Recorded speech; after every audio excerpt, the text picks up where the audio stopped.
இது வெறும் கதை அலசல் கிடையாது. ம். ஒரு இயக்குனரோட பார்வையில, ஒரு திரைக்கதை ஆசிரியரோட மூளையில இருந்து நாம இத அணுகப் போறோம். ஓ அப்படியா? ஆமா. ஒரு காட்சிய ஏன் அப்படி அமைச்சிருக்காங்க? ம். அந்த வசனம் ஏன் அந்த இடத்துல வருது?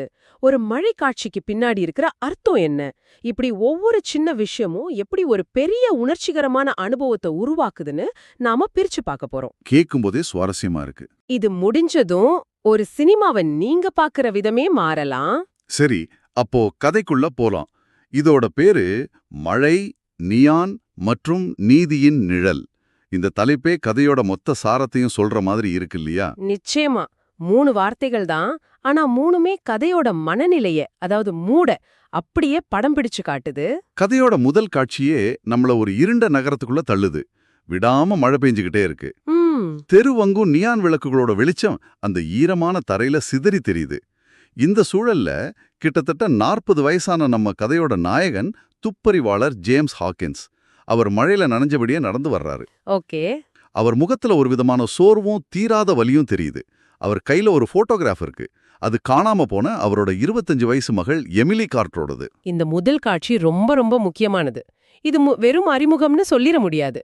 இதுதான் கதையோட அடித்தளம். சரி. அத மழைங்கிறது ஜேம்ஸோட மனசுக்குள்ள இருக்கிற ஓயாத துயரத்தை குறிக்குது. ஓ அப்படியா? ஆமா. அந்த நியான் விளக்குகள் உண்மைய தேடுற ஒரு சின்ன நம்பிக்கையோட வெளிச்சம் மாதிரி. ஆனா அதுவும் மங்களா சிதறித்தான் தெரியுது. இந்த இடத்துல வர வர்ணனை, நகரம் உறங்குவதில்லை, சில நேரங்களில் நீதியும் உறங்குவதில்லை. ம். இது ஜேம்ஸோட தனிப்பட்ட போராட்டத்தை இந்த நகரத்தோட பெரிய போராட்டத்தோட இணைக்குது. நீங்க சொல்றது கரெக்ட். அப்போ இந்த மழை, இந்த நியான் விளக்குகள் எல்லாமே வெறும் பின்னணி அலங்காரம் இல்ல. இல்லவே இல்ல. அதுவே ஒரு கதாபாத்திரம் மாதிரி செயல்படுதுன்னு சொல்லலாமா? ஜேம்ஸோட மனநிலைய நமக்கு வார்த்தைகள் இல்லாம உணர்த்துற ஒரு கருவி மாதிரி. மிகச் சரியா சொன்னீங்க. அதுதான் சிறந்த திரைக்கதையோட அழகே. வசனங்கள் இல்லாம காட்சிகள் மூலியமாவே கதாபாத்திரத்தோட வலிய பார்வையாளர்களோட மனசுல கடத்துறது. ம். ஜேம்ஸ் தனியா இருக்காரு, உடைஞ்சு போயிருக்காரு. ஆனா இன்னும் நம்பிக்கைய விடலைங்கிறத இந்த ஒரு காட்சியே நமக்கு ஆழமா உணர்த்திருது. சரி, ஜேம்ஸோட வலியையும் தேடலையும் முதல் காட்சியிலேயே நம்ம புரிஞ்சுக்கிட்டோம். இப்போ அவர் தேடி போற அந்த ஆபத்து எப்படிப்பட்டதுன்னு பாப்போம். ஓகே. கதை நம்மள கைவிடப்பட்ட ஒரு கிடங்குக்கு கூட்டிட்டு போகுது. அங்கே மார்க்கஸ் ரெனால்ட்ஸ்னு ஒருத்தனை பார்க்கறோம்.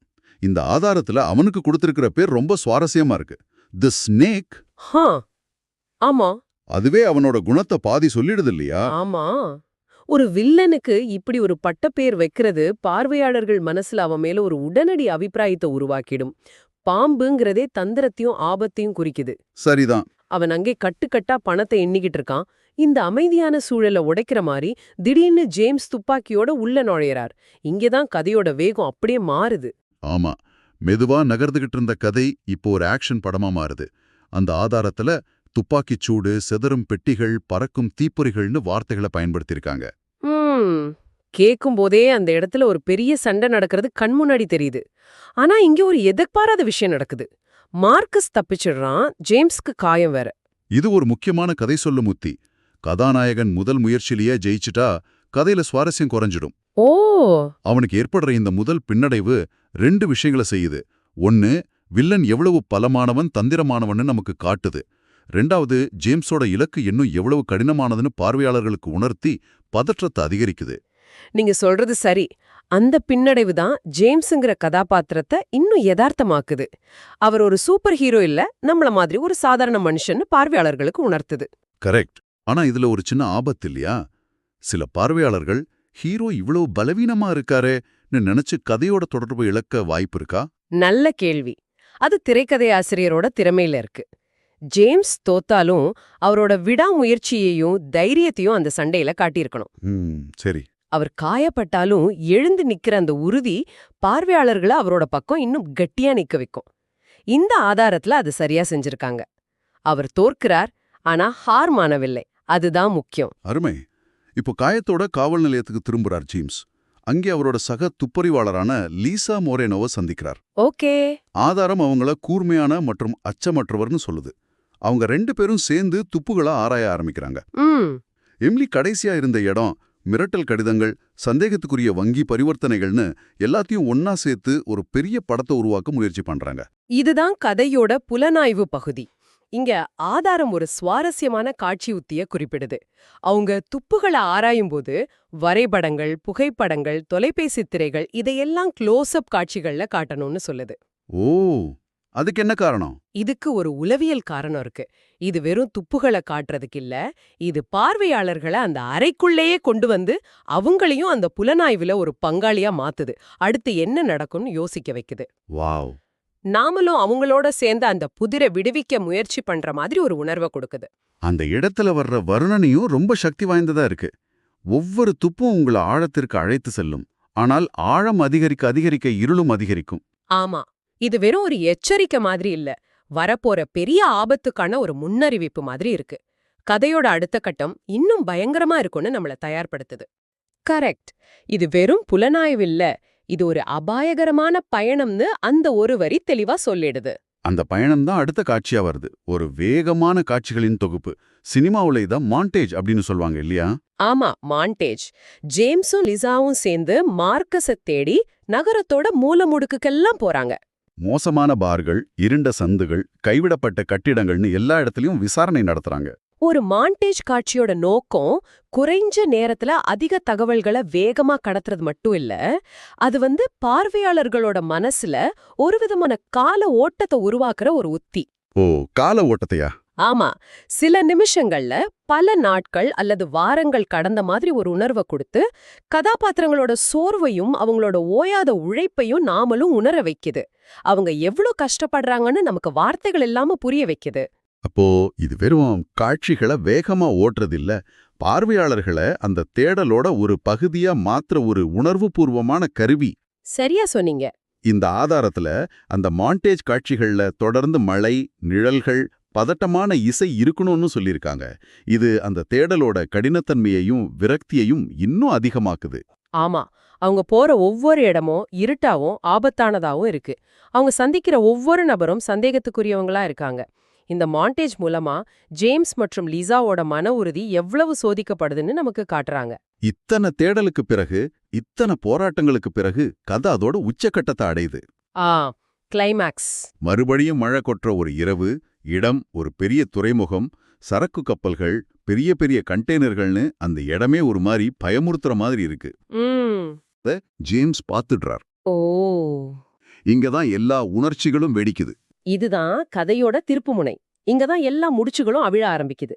மறுபடியும் ஒரு பெரிய சண்டை, துப்பாக்கிச் சூடு எல்லாம் நடக்குது. ஆனா இந்த முறை ஒரு முக்கியமான வித்தியாசம் இருக்கு. என்னது? சண்டையில ஜேம்ஸ் தனியா போனார், தோத்து போன. ஆனா இப்போ அவர் தனியா இல்ல. சரியான நேரத்துல லிசா காவல்துறையினரோட அங்க வந்து சேர்றாங்க. இது ஒரு முக்கியமான வளர்ச்சி. நீங்க சொல்றது சுவாரஸ்யமா இருக்கு. ஜேம்ஸ் தனியா ஜெயிச்சிருந்தா அது ஒரு ஹீரோயிசமான காட்சியா இருந்திருக்கும். ஆனா லிசா வந்து உதவுறதுல என்ன பெரிய வித்தியாசம் இருக்கு? பெரிய வித்தியாசம் இருக்கு. ஜேம்ஸ் ஆரம்பத்துல தம் வழியில தனியா போராடுற ஒருத்தரா இருந்தார். ஆனா இப்போ அவர் இன்னொருத்தரோட உதவியை ஏத்துக்க கத்துக்கிட்டார். ஓ, இது அவரோட கேரக்டர் டெவலப்மெண்ட். கரெக்ட். இது அவரோட கதாபாத்திர வளர்ச்சியை காட்டுது. நீதிங்கிறது ஒரு தனிநபரோட போராட்டம் இல்ல, அது ஒரு கூட்டு முயற்சிங்கிற ஒரு பெரிய கருத்தை இது உணர்த்துது. சரிதான். அதனால மார்க்கஸ் பிடிபடும்போது அது ஜேம்ஸோட தனிப்பட்ட வெற்றியா மட்டும் இல்லாம ஒரு குழுவோட வெற்றியா மாறுது. வாவ், இத நான் இப்படி யோசிக்கல. அப்புறம் அந்த பெட்டியை திறக்கறாங்க, உள்ள காயம்பட்டிருந்தாலும் உயிருடன் எமிலி இருக்காங்க. இத்தனை நேரம் இருந்த அந்த பதற்றம், கோபம், பயம் எல்லாமே அந்த ஒரு நொடியில தணிஞ்சு ஒரு பெரிய நிம்மதி ஏற்படுது. அந்த தருணம் ரொம்ப உணர்ச்சிகரமா விவரிக்கப்பட்டிருக்கு. ஆமாம், அந்த இடத்துல ஆதாரம் ஸ்லோ மோஷன் காட்சிகளை பயன்படுத்த சொல்லுது. ஜேம்ஸ் ஓடி போய் தன் மகளை கட்டி பிடிக்கிற அந்த தருணம் வேகம் குறையும் போது நம்மளோட உணர்வுகள் குறுமையாகுது. ஆமா, அந்த ஒரு நொடியை நீட்டிக்கிறது மூலமா ஜேம்ஸோட இத்தனை நாள் வலியும் இப்போ கிடைக்கிற நிம்மதியும் பார்வையாளர்கள் மனசுல ரொம்ப ஆழமா பதியுது. அவங்க முகத்துல வழியற மழைநீரும் ஆனந்த கண்ணீரும் ஒன்னா கலக்குது. பின்னாடியில ஒளிரும் நகர விளக்குகள் இத்தனை இருட்டுக்கு பிறகு வர்ற ஒரு சின்ன வெளிச்சம் மாதிரி இருக்கு. ஆனா அந்த நிம்மதி முழுமையானதா இல்லையே. அந்த இடத்துல வர்ற வர்ணனை, அவள் பாதுகாப்பாக இருக்கிறாள், ஆனால் இந்த நகரம் இன்னும் தன் ரகசியங்களை வைத்திருக்கிறது அப்படின்னு சொல்லுது. ஆமா, இது ஒரு தற்காலிகமான வெற்றிதான்னு சொல்ற மாதிரி இருக்கு. அதுதான் நோயார்பாணியோட சிறப்பு. அதுல முழுமையான சந்தோஷமான முடிவுகள் இருக்காது. ஒரு பிரச்சனை முடிஞ்சா இன்னொரு பிரச்சனை காத்துக்கிட்டு இருக்கும். ஓ, ஒரு குற்றவாளி பிடிபட்டாலும் இந்த நகரத்தோட இருள் முழுமையா விலகாது. இது ஒரு யதார்த்தமான பார்வை. இந்த வெற்றி ஒரு தற்காலிக ஆஸ்வாசம் மட்டும்தான், போராட்டம் தொடருங்கிறத இது கோடிட்டு காட்டுது. கதையோட இறுதி காட்சிக்கு வர்றோம். விடியற் காலை நேரம். ஜேம்ஸும் எமிலியும் ஒரு உயரமான கட்டடத்தோட உச்சியில உட்கார்ந்து மெதுவா விழித்தெழும் நகரத்தை பார்த்துக்கிட்டு இருக்காங்க. இங்குதான் ஆதாரம் ஒரு அற்புதமான விஷயத்த செய்யுது. கதைய தொடங்கின அதே வரிய ஒரு சின்ன ஆனா ரொம்ப சக்தி வாய்ந்த மாற்றத்தோட முடிக்குது. நகரம் உறங்குவதில்லை, சில நேரங்களில் நீதியும் உறங்குவதில்லை. சில நேரங்களில் அந்த கடைசி வார்த்தை சில நேரங்களில், சம்டைம்ஸ் தான் இந்த கதையோட மொத்த சாரத்தையும் அடங்கியிருக்கு. நீதி எப்பவும் ஜெயிக்காது, அது ஒரு நிலையான விஷயம் இல்ல. சரிதான். அதுக்காக நாம தொடர்ந்து போராடிக்கிட்டே இருக்கணும். சில நேரங்கள்ல அது கிடைக்கும், பல நேரங்கள்ல அது கிடைக்காமலும் போகலாம். இந்த ஒரு வார்த்தை கதைக்கு ஒரு முழுமையான ஆழமான அர்த்தத்தை கொடுக்குது. ஆமா, இது ஒரு வெற்றியை கொண்டாடுற முடிவா இல்லாம ஒரு நீடித்த போராட்டத்தை பத்தின சிந்தனையோட நம்மள அனுப்புது. உண்மையிலேயே இந்த குறிப்புகளோட தொகுப்பு ஒரு கதையை எப்படி உருவாக்குறதுன்னு மட்டும் சொல்லல, உணர்வுகளை எப்படி உருவாக்குறதுன்னு நமக்கு கத்துக் கொடுத்திருக்கு. கரெக்ட். வெறும் சம்பவங்களை வரிசைப்படுத்துறது கதை இல்ல, ஒவ்வொரு காட்சியோட மனநிலை, இசை, கேமரா கோணங்கள், வர்ணனைகள் இது எல்லாமே சேர்ந்துதான் பார்வையாளர்களை கதைக்குள்ள கட்டி போடுது. ஆமா, சுருக்கமா சொல்லணும்னா ஒரு மறக்க முடியாத அனுபவத்தை உருவாக்க 3 விஷயங்கள் இங்க சரியா இணைஞ்சிருக்கு. 1, கதாபாத்திரத்தோட ஆழமான வலி. ஜேம்ஸோட தனிப்பட்ட இழப்பு தான் கதையை நகர்த்துற எரிபொருள். 2வது, கதையோட வேகம். மெதுவா ஆரம்பிச்சு இடையில வேகம் எடுத்து உச்சக்கட்டத்துல பரபரப்பாகி இறுதியில உணர்வு பூர்வமா முடிகிற அந்த ஏற்ற இறக்கங்கள். சரி. 3வது, மனநிலைய உருவாக்குற சூழல். அந்த விடாத மழையும் நியான் விளக்குகளும் வெறும் பின்னணி மட்டும் இல்ல, அதுவே இந்த கதையோட ஆன்மா மாதிரி செயல்படுகிறது. இந்த கதையில ஜேம்ஸ் தன் மகளை கண்டுபிடிச்சிட்டார். இது ஒரு வெற்றிதான். ஆனா அந்த இறுதி வர்ணனை சொல்ற மாதிரி இந்த நகரத்தோட இருண்ட ரகசியங்கள் இன்னும் அப்படியேதான் இருக்கு. ஆமா. அப்போ உண்மையான நீதிங்கிறது என்ன? ஒரு குற்றவாளியை தண்டிக்கிறதா, இல்ல அந்த குற்றத்துக்கான மூல காரணத்தை அழிக்கிறதா? ஒருவேளை ஜேம்ஸோட அடுத்த போராட்டம் அதை நோக்கியதாக இருக்குமோ? Nothing here is random. Your mind follows patterns. Subscribe to see them.